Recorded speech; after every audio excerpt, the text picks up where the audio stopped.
What up, Blue Jays? Sean Blue here. How you guys doing? I hope good. I'm here to talk to you guys about mom and pop shops. And particularly this one mom and pop shop that I used to love to go to back when I lived in Poway, like a year ago. They were like a little restaurant place where they sold pizza, they sold Philly cheesesteak sandwiches, which I just loved. I loved their Philly cheesesteak sandwiches. And along with like other stuff, hot wings. I used to like their hot wings. I think they kind of changed up the recipe, so I didn't like it as much. But I love their Philly cheesesteak sandwiches. Very good stuff. But, mom and pop businesses a lot of times struggle because it's just the family working there. And especially after the coronavirus happened. And back in 2020. And 2021 didn't make anything better. Especially because, places weren't allowed to open. There were so many weird rules. People weren't really allowed to go anywhere. It was really strange times. Still is strange times, but especially during that period, like a year ago. How you weren't even allowed to do anything. It was weird. Like you couldn't even go inside the malls. It was nuts. And it wasn't fun, but I love going inside malls. But anyway, back to the mom and pop shops.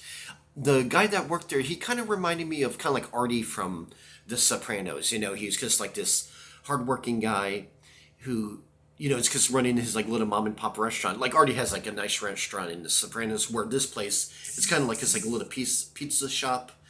And along with other stuff, like I said, I love their Philly cheesesteak sandwiches. Great stuff. And relatively close to my home. It's right next to the Dollar Tree. If anyone knows Poway, they know kind of roughly where it is if it's near the Dollar Tree. Same shopping center as that. But recently I went back there. And like I said, I haven't been there for like a year. And recently I went back there because I was visiting my parents that still live in Poway. And like I said, I moved away a year ago. And I saw the man there and stuff like that.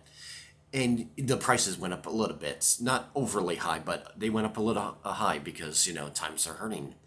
And the guy like noticed me, and we started talking for a little bit. And I'm like, "Oh, you remember me?" And he's like, "Yeah, of course." And of course he remembers me because it was just a year ago. And like I said, I used to go like, if not once a week, once every 2 weeks. And I did that for quite a while.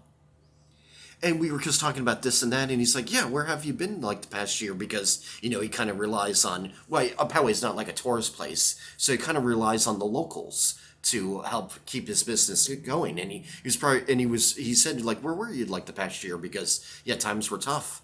And I said that I moved, and I told him where I moved, and he kind of like, because like nodded his head because he knew it wasn't that close. It was kind of close, but not that close. And I said, "Oh, yeah, I'm just here visiting my parents. Why? My parents still live here." And yeah, he was because he seemed disappointed because I was one of his loyal customers and I moved away, and he's probably not going to see me again after that because I just don't see myself going back there. Just because it is out of the way and I just don't live in that area anymore. And even though he has good stuff, it's because I just don't live there anymore. And yeah, because this whole coronavirus just shows how bad business is hurting for everyone. It's hurting for like big corporations, like Burger King is getting messed up, and like places like Target was hurting a little bit. Like Target is like a huge store, but when people are not showing up to your stores while they're not allowed to, yeah, that's gonna hurt business. And you see that in the cities with like certain nightclubs closing. I'm surprised of all the businesses that are still open, but also at the same time, I did notice a lot of businesses close. And I'm just mad because yeah, the coronavirus is real, but I'm just mad with our freaking governor, Gavin, and all these other clowns that are running this country, that they're messing with so many people's lives, and they don't even follow their own rules. They're caught multiple times, not even just one time. One time, like, okay, whatever. But no, they were caught multiple times breaking their own rules that they force on us. And it just ticks me off, and it just hurts so many businesses, and it just messes with so many people's lives. And like today, me and my friend Nick, I was driving my friend Nick back home, and I saw a man walking by himself, and he was wearing a mask. So yeah, people are still very scared of the coronavirus. So it's real, but I'm just furious with the people that run this country right now.